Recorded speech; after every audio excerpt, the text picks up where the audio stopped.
අංකේ අභිමානය. And now, live at 12.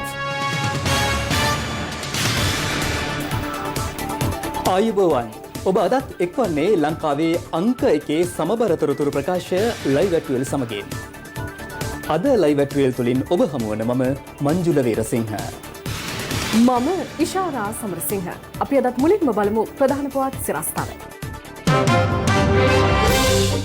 උඳුවක් Poya අදයි Siripa සමයත් ඇරඹේ.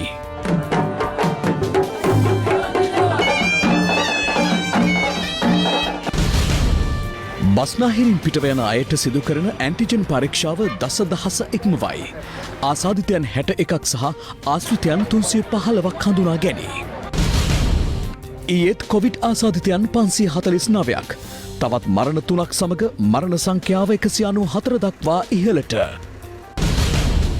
Covid දේහ අවසන් කටයුතු ගැන සෞඛ්‍ය අමාත්‍යාංශයේ තීරණය. සියලුම කෝවිඩ් පොසිටිව් මරණ ආදානය කළ යුතුයි. සෞඛ්‍ය අමාත්‍යාංශය වශයෙන් ඒ තීරණය කිසිදු වෙනසක් නැහැ. බ්‍රිතාන්‍යයෙන් හඳුනා ගැනුණු නව කොරෝනා වෛරස් ප්‍රභේදය ඉන්දියාවටත් පැතිරේ. ජයශ්‍රී මහා බෝසමිඳුන්ගේ දක්ෂිණ ශාඛාව සංඝමිත්තා මහරහත් මෙහෙණින් වහන්සේ විසින් මෙරටට වැඩම කිරීම ඇතුළු ශාසනික වශයෙන් වැදගත් සිදුවීම් රැසක් සිදු වූ උඳුවක් පුර පසළොස්වක පොහෝ දිනය අදට යෙදී තිබෙනවා. වර්ෂයේ අවසාන පොහොය යෙදෙන අද දින ස්වර්ණවාහිනී අමාදහර ආගමික වැඩසටහන් මාලාව ගෙනාවේ ඓතිහාසික රුවන්වැලි මහා සෑය අභියස සිටයි.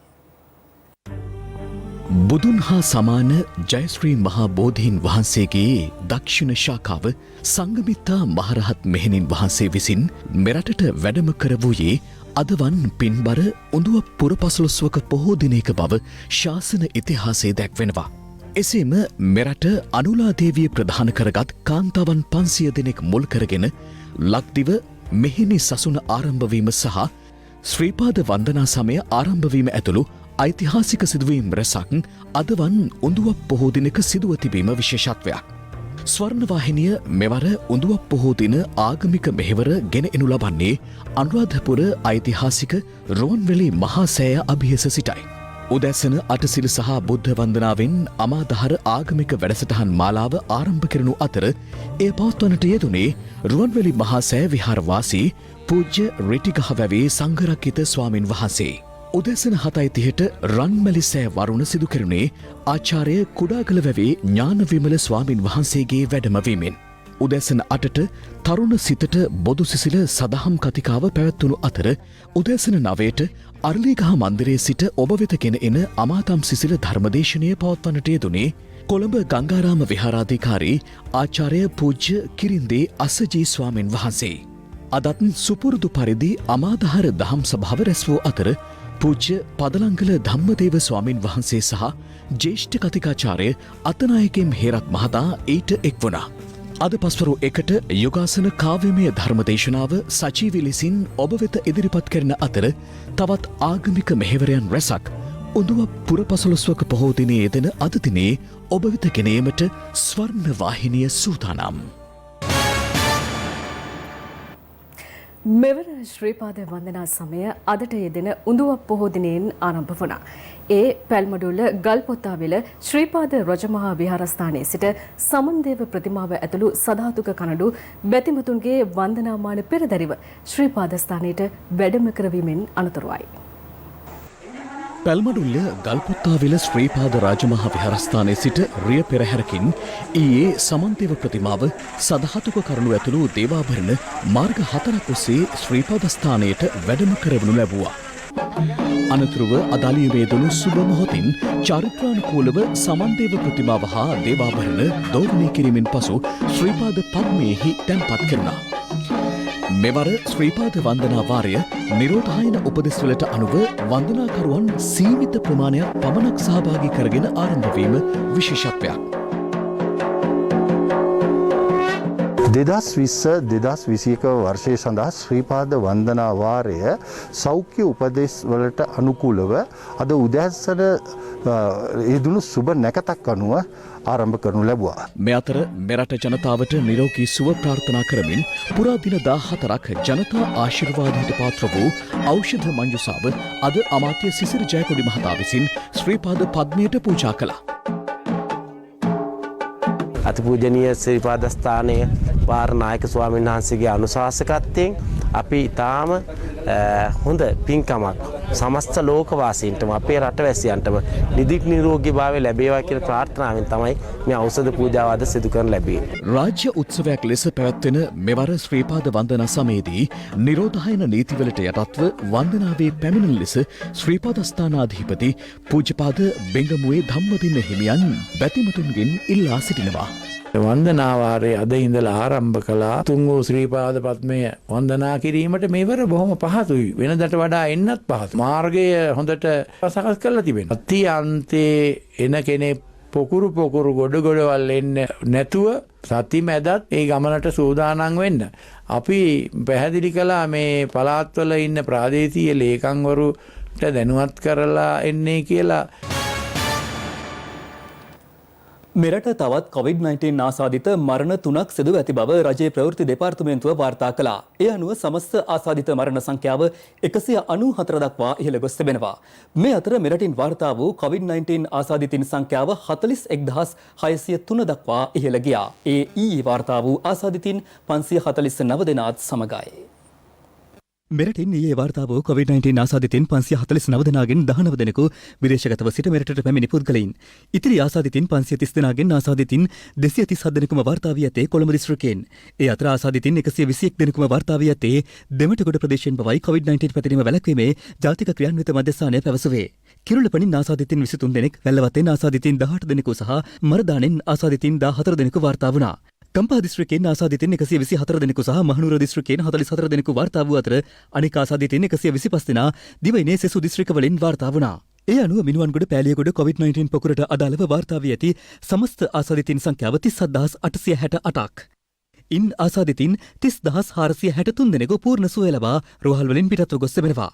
දෙහියෝවිට සෞඛ්‍ය වෛද්‍ය නිලධාරී කොට්ටාශයේ ඊයේ තවත් COVID-19 ආසාදිතින් 28 දෙනෙකු වාර්තා වුණා. මෙම ආසාදිතින් සීතාවක අපනයන සැකසුම් කලාපේ කර්මාන්තශාලා ආශ්‍රිතව හඳුනාගත් ආසාදිතින්ගේ ආශ්‍රිතයින් සහ පෑලියගොඩ මත්ස්‍ය වෙළඳපොළට සම්බන්ධ ආසාදිතින්ගේ ආශ්‍රිතයින් බවයි සෞඛ්‍ය අංශ පැවසුවේ.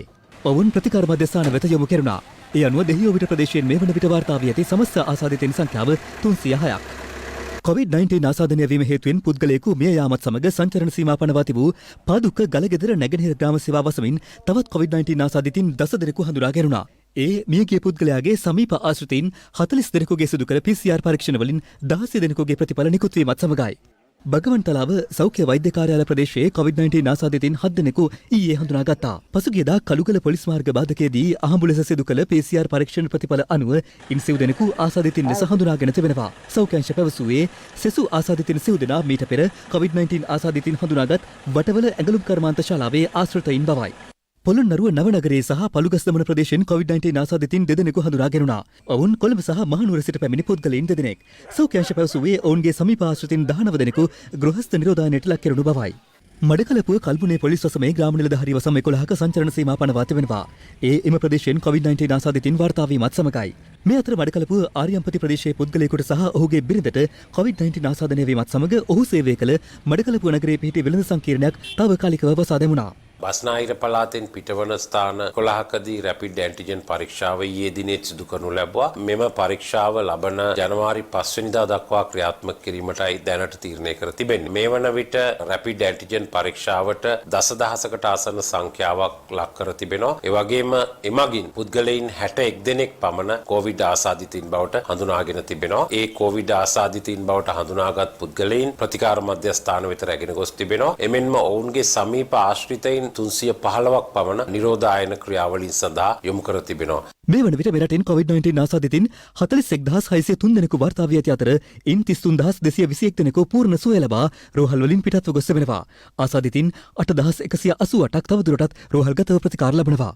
සෞඛ්‍ය අමාත්‍යාංශයේ මෙම අවුරුද්දේ අගෝස්තු මාසයේ සිට විශේෂඥ කමිටුවක් මගින් ලෝකයේ තියෙන එන්නත් සියල්ලම අධ්‍යයනය කරමින් මේ වන විට කුමන එන්නතක් මෙව ලංකාවට සුදුසුද යන්න සියලුම වාර්තා සැකසමින් පවතිනවා. අපි බලාපොරොත්තු වෙනවා ජනවාරි මාසයේ හෝ නැත්නම් පෙබරවාරි මාසයේ වන විට අපිට මේ සඳහා කොයි එන්නතද අපි ගෙන්නන්නේ නැත්නම් කුමන ප්‍රමාණයක් අපි ලංකාවට ගේනවද කොයි වයස් කාණ්ඩවල අයටද මේ එන්නත අපි දෙන්න බලාපොරොත්තු වෙන්න කියන එක අපිට රටේ ජනතාවට කියන්න. ඊයේ වාර්තා වූ COVID-19 ආසාදිත මරණ තුනෙන් දෙකක්ම වාර්තා වී ඇත්තේ බස්නාහිර පළාතෙන්. දර්ගා නගරයේ පදිංචිව සිටි 90 හැවිරිදි පුද්ගලයෙකු කළුතර දිස්ත්‍රික් රෝහලේදී මිය ගොස් ඇත්තේ COVID-19 ආසාදනයත් සමග ඇති වූ ලේ විෂවීම සහ අධික රුධිර පීඩනයත් සමග ඇති වූ හෘදයාබාධයක් හේතුවෙන්. කළුතර දකුණ පදිංචිව සිටි 57 හැවිරිදි කාන්තාවක්ද COVID-19 ආසාදනය වීමත් සමග ඇති වූ ලේ විෂවීමකින් කළුතර දිස්ත්‍රික් රෝහලේදී මිය ගියා. තෙල්දෙනිය පදිංචිව සිටි 83 හැවිරිදි COVID-19 ආසාදිත පුද්ගලයෙකු මහනුවර මහරෝහලේ සිට තෙල්දෙනිය රෝහලට මාරු කර යැවීමෙන් අනතුරුව මිය ගොස් වෙනවා. ඒ COVID නියුමෝනියා තත්ත්වය සහ උග්‍ර වකුගඩු රෝගී තත්ත්වයක් හේතුවෙන්. කොවිඩ් ආසාදිතව මියගිය අයගේ සිරුරු ආදාහනය සිදු කරනවාද භූමදානය සිදු කරනවාද යන්න පිළිබඳව මේ දිනවල සමාජයේ දැඩි කතාබහක් මතුව තිබෙනවා. ස්වභාවික සම්පත් පිළිබඳ මහාචාර්ය මෙත්තිකා බිතානගේ මහත්මිය සමගින් අද උදෑසන පත්තරයේ වැඩසටහනින්ද ඒ පිළිබඳව සාකච්ඡා කරනවා.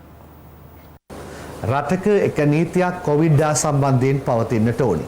එසේනම් කොවිඩ් මරණ පිළිබඳව නීතිය නැත්නම් ක්‍රමවේදයේ කුමක් විය යුතුයයි ඔබතුමිය විශ්වාස කරනවාද? ඔව් රංගන, මේ ජලභූ විද්‍යාත්මක සාධක ඇතුළුව සෞඛ්‍ය විද්‍යාත්මක සාධක එකමුතු කරගෙන තමයි දැනට මේ රෙකමෙන්ඩේෂන් එකක් ඉදිරිපත් කරන්නේ. කොරෝනා ආසාදිත මලසිරුරු භූමදානය නොකර වඩාත්ම පහසුම සහ වඩාත්ම සෞඛ්‍ය ආරක්ෂිතම ක්‍රමවේදය වන ආදාහනය සිදු කරන්න කියලා. වෛරස් එක මියගිය දේහවල නැහැයි කියලා සමහරු තර්කයක් නගනවා. අපි දන්නවා වෛරසයක් ගුණණය වෙන්න ජීවී සෛලයක් අවශ්‍යයි.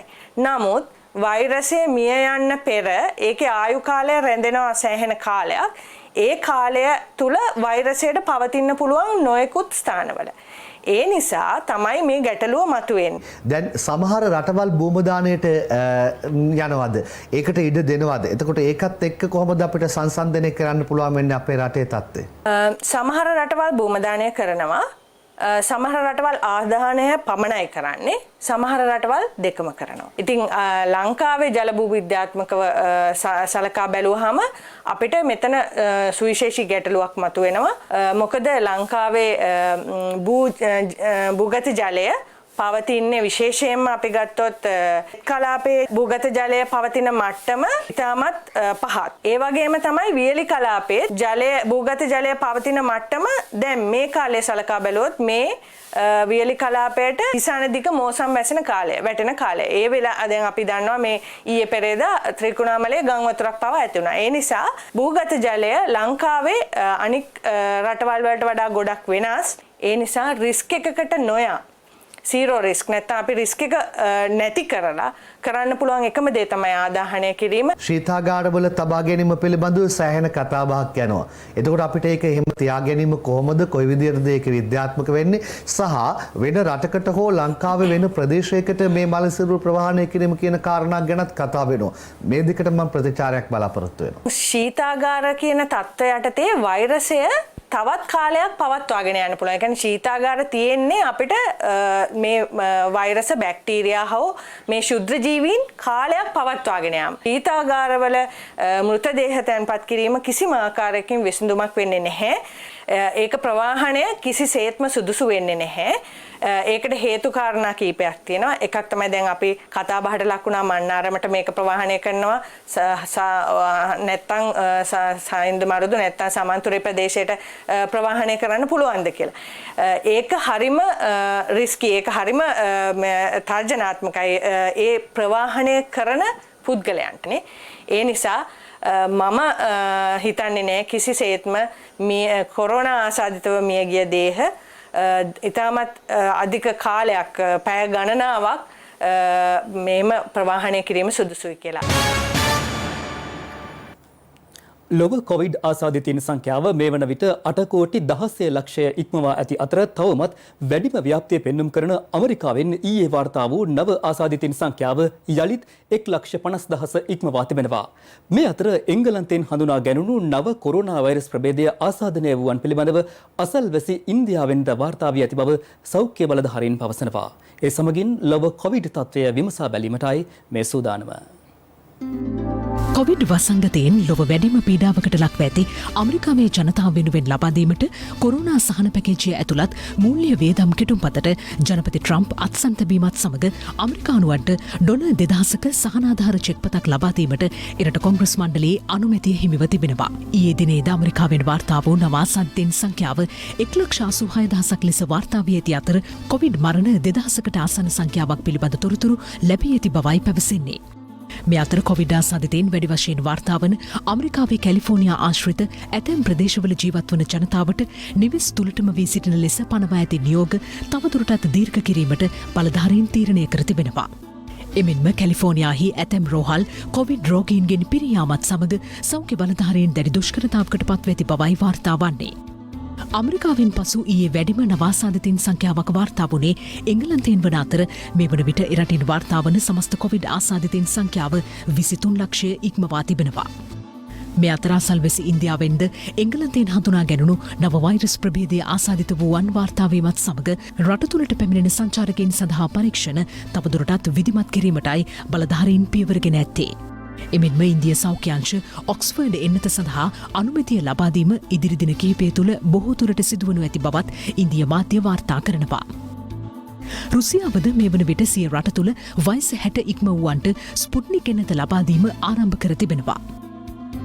මේ අතර පලදායි මහජන සෞඛ්‍ය සේවාවක් ජනතාවට ලබාදීම සඳහා සෞඛ්‍යංශ වෙනුවෙන් ප්‍රමාණවත් පහසුකම් ලබා දෙන ලෙස ඉල්ලා ස්පාඤ්ඤයේ සෞඛ්‍යකාර්ය මණ්ඩලය විරුද්ධතාවක් දියත් කර තිබුණේ මෙලෙසින්.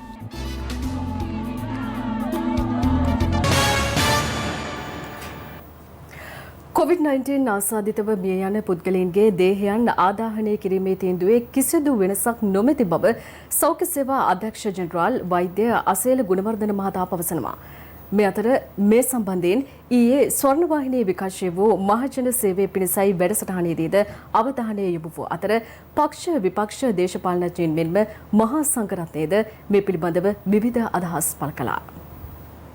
දැන් කොරෝනා වසංගතයටත් වැඩි ප්‍රශ්නයක් බවට පත් වෙලා තියෙනවා මේ ආදාහන ප්‍රශ්නේ. ඉතින් ඇත්තටම අපි රවුලයි කැදයි දෙකම බේරන්න කටයුතු කරන්න වෙලා තියෙන්නේ. සෞඛ්‍ය අංශේ මේ නිරුදේශ අමතක කරලා කටයුතු කරන්නත් බෑ. අනිත් පැත්තෙන් ඉස්ලාම් ආගමේ තියෙන කටයුතු පිළිබඳවත් අපිට පැත්තකට දාන්න බෑ. සෑම මිනිස්සෙකුගේම අවසන් කැමැත්තට ඉඩ දෙන්න. විද්වත් කතිකාවතක් ඇති කරන්න. සර්ව ආගමික සමුළුවක් ඇති කරන්න. ඒ තුලින් ඒ විද්වතුන් සර්ව ආගමික නායකයින් එකතු කරගත්තු තීන්දුවකට එන්න. ඔය යෝජනාවක් තියෙන්නේ අර එහෙම හැටිච්ච කෙනෙක්ගේ මලසිරුර සෙලෝෆෝන් එක ඔතලා භූපදාන කරාම මේ විෂ බීජය යන්නේ නැහැ කියන කාරණා මතමතයකුත් තියෙනවා. ඒ අනුව මේ සෞඛ්‍ය බලධාරීන්ගේ මතය අරගෙන ආණ්ඩුව උත්සාහ කරන්න භූපදාන කටයුතු යන. නියපොත්තෙන් කඩන්න තියෙන ප්‍රශ්නේ හොරුවෙන් කොටනකම් ඉන්න එපා කියන එක තමයි අපිට රජයට කියන්න තියෙන්නේ. කොරෝනා වෛරසය අදිශීත කරනවල දාලා තියාගත්තාම කොරෝනාව මැරෙනවද නැහැ. තවත් ව්‍යාප්ත වෙන එකයි වෙන්නේ. තියයි මේ රජය මේ වගේ මෝඩ තීන්දුව ගන්න. සීතාගාර හයි කරගෙන මලමිනි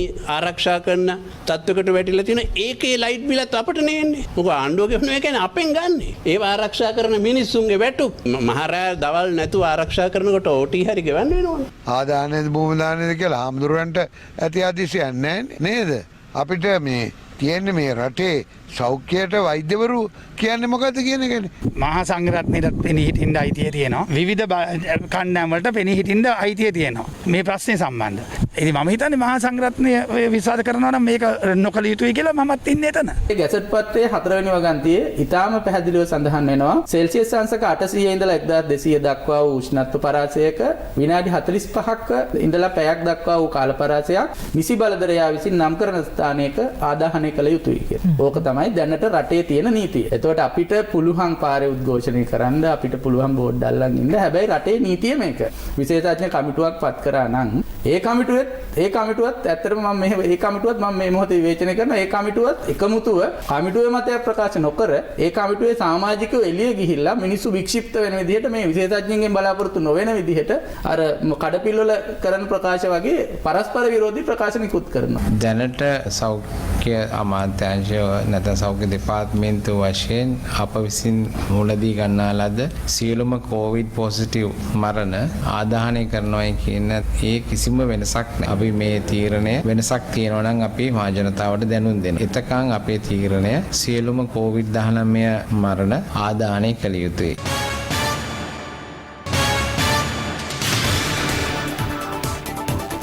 දැන් තවත් දේශීය පුවත් කිහිපයක්. ආණ්ඩු පක්ෂයේ පක්ෂ නායක රැස්වීම ජනාධිපතිවරයාගේ සහ අග්‍රාමාත්‍යවරයාගේ ප්‍රධානත්වයෙන් ඊයේ පස්වරුවේ පැවැත්වුණා.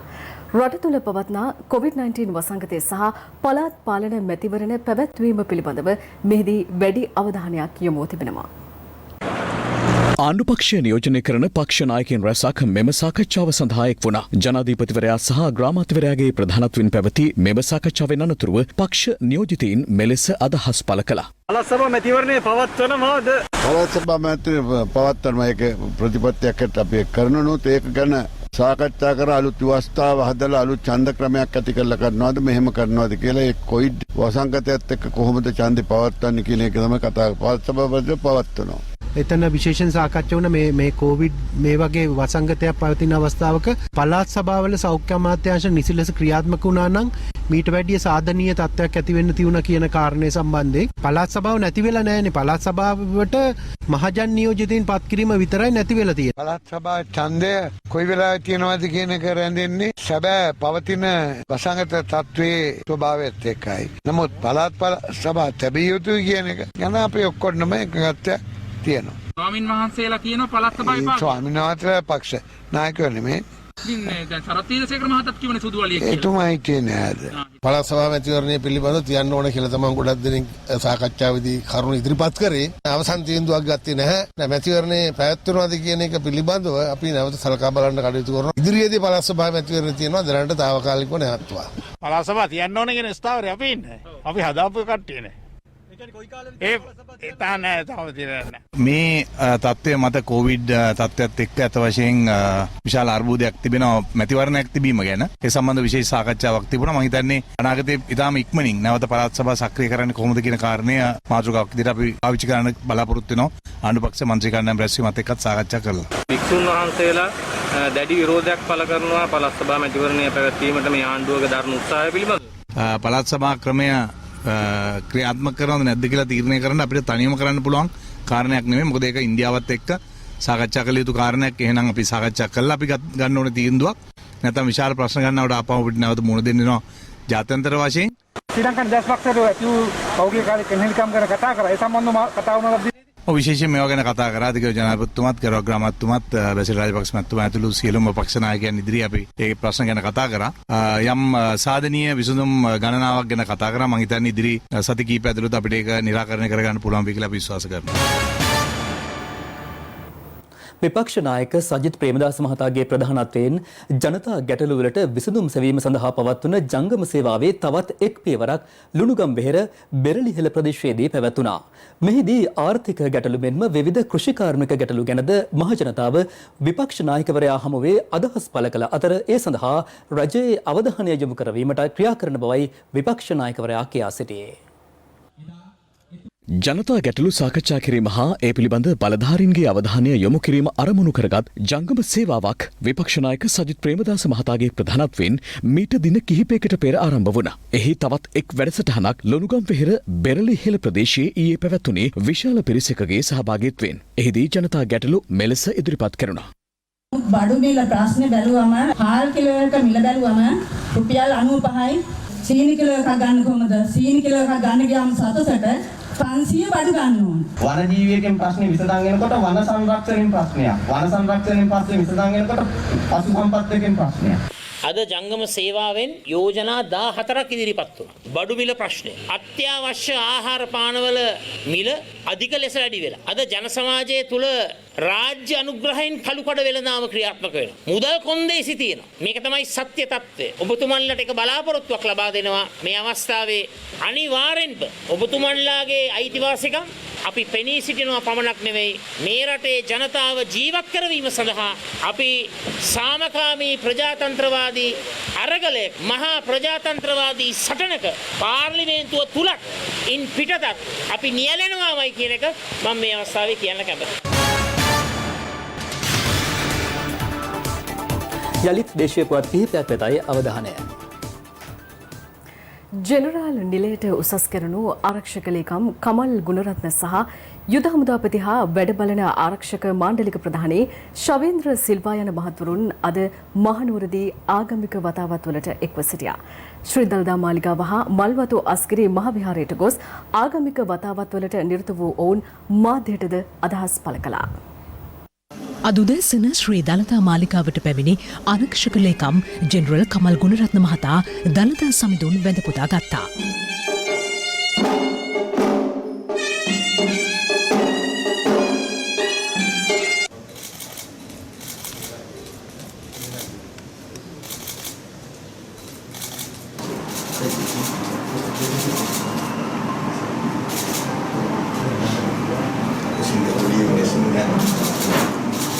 ඉතින් මේ වෙන විට රට පුරා යම්කිසි ආකාරයක උද්ඝෝෂණ රැල්ලක් යනවා. මේක ජාතික ආරක්ෂාවට යම් ආකාරයෙන් පරදිනක් නේද මේ වාදහන භූමි දහන අර මේ ඇත්තටම මේක ප්‍රශ්නකාරී තත්වයක් තමයි.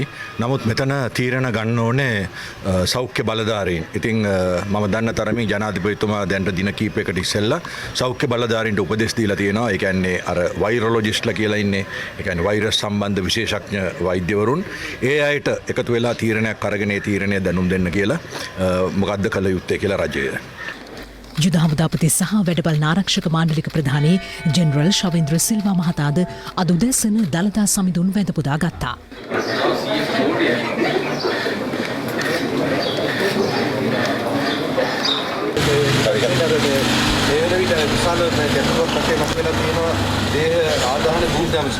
අපිට ඉස්සල්ලාම අහුම්කන් දෙන්න ඕනේ වෛද්‍යවරුන්ගේත් උපදේශක මණ්ඩලයක් රජය විසින් පත් කරලා තිබෙනවා. ඉතින් වෛද්‍යවරුන් සමන්විත වූ උපදේශක මණ්ඩලයෙන් ලබා දෙන නිර්දේශ අනුව තමයි ඕනම අවස්ථාවක අපිට ක්‍රියා කරන්න වෙන්නේ. ඉතින් මේ අද අපි කතා කරන මොහොත වෙනකොට ඒ උපදේශන සභාවෙන් ලබා දීලා තියෙන මතය තමයි දැනට අපි පවත්වාගෙන යන්නේ. ඉතින් ඒක විටින් විට නැවත නැවතත් විශ්ලේෂණය කරනු ලබනවා. අපි රටක් වශයෙන් රටේ පුරවැසියෙකු හැටියට අපි ඕනම පුද්ගලයෙක් පුරවැසියෙක් හැටියට රටේ පවතින නීතියට අනුව අනුගත වෙමින් රජය විසින් ගන්නා යම්කිසි ප්‍රතිපත්තියක් ගන්න තීරණයකට අපි විශේෂයෙන් මෙවැනි අවස්ථාවකදී සෞඛ්‍ය ශාස්ත්‍රයේ තමයි වැදගත්ම. සෞඛ්‍ය වෛද්‍යවරුන් කියන ආකාරයෙන් වැඩ කිරීම තමයි අපිට කරන්න වෙන්නේ. ලයිව් ඇට්වෙල් අදට අවසන්. ලයිවටේට් SMS සේවාව තිරේ දිස්වන ආකාරයට ඔබට සක්‍රිය කරගත හැකි. උණුසුම් පුවත් දැනගැනීම සඳහා www.live@8.lk වෙබ් අඩවියට පිවිසන්න. සුබ දවසක්.